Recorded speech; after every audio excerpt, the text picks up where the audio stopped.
آج پاکستان کی قومی اسمبلی میں ایک ایسے قانون کی منظوری دی گئی جو قرآن و سنت کی تعلیمات کے منافی ہے، اور آئین پاکستان اس کی شقیں یہ کہتی ہیں، اس کا پریمبل یہ کہتا ہے کہ پاکستان میں کوئی قانون ایسا نہیں بن سکتا جو سنت سے یا قرآنی تعلیمات سے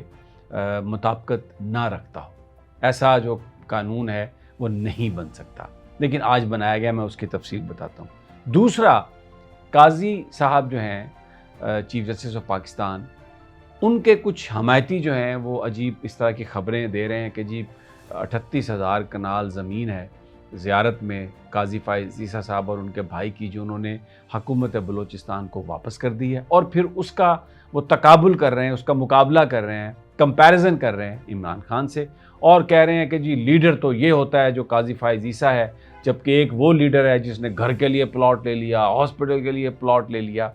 تو ذرا اس پر میں بات کرنا چاہوں گا کہ جناب یہ اس وقت جو ہمارا کرائسس ہے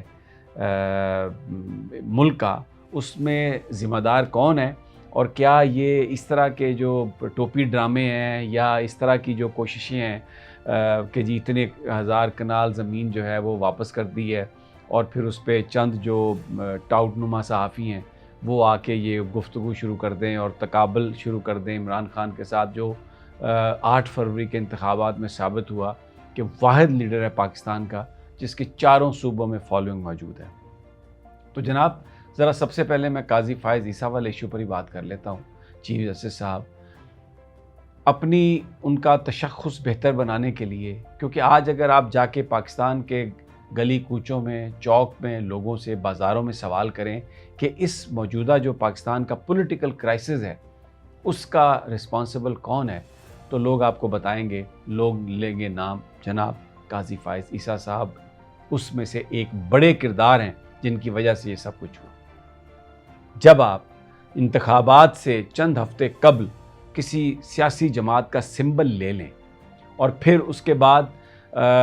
انتخابات سے پہلے یا انتخابات والے دن تک جو نامینیشن پیپرز ہیں وہ فائل نہ کرنے دیے جائیں اس جماعت کو، اور ان کے ورکرز کو گرفتار کر لیا جائے، ان کے امیدواروں کے سیکنڈرز کو، پرپوزرز کو اٹھا کے لے جایا جائے، اور ان کو جناب ریٹرننگ آفیسرز اور پریزائڈنگ آفیسرز کے دفاتر تک پہنچنے کی اجازت نہ دی جائے، اور چیف جسٹس آف پاکستان اور پاکستان کی اعلیٰ عدلیہ اس سے آنکھیں بند کر کے رکھیں، تو جناب پھر کمشنر راولپنڈی یہ کہے کہ مجھے اور چیف جسٹس صاحب کو آپ چوک پر پھانسی لگائیں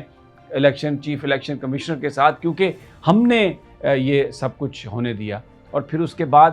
جو انتخابات میں جو 8 فروری کو جو لوگوں نے ووٹ دیا، فارم 45 جو اصل نتیجہ تھا اس کو تبدیل کر کے بے ایمانی سے، جھوٹ سے، فراڈ سے فارم 47 کے ذریعے ایسے لوگوں کو اس ملک میں حکمرانی کے لیے مسلط کر دیا گیا جو الیکشن ہار چکے تھے۔ انفارمیشن ملی آپ کو، ڈیفینیٹلی دل چاہ رہا ہوگا کہ مزید اس کی پوری تفصیلات لیں، تو بالکل آپ کو تفصیلات دیتے ہیں۔ یہ جو لنک ہے نیچے، اس پہ کلک کریں،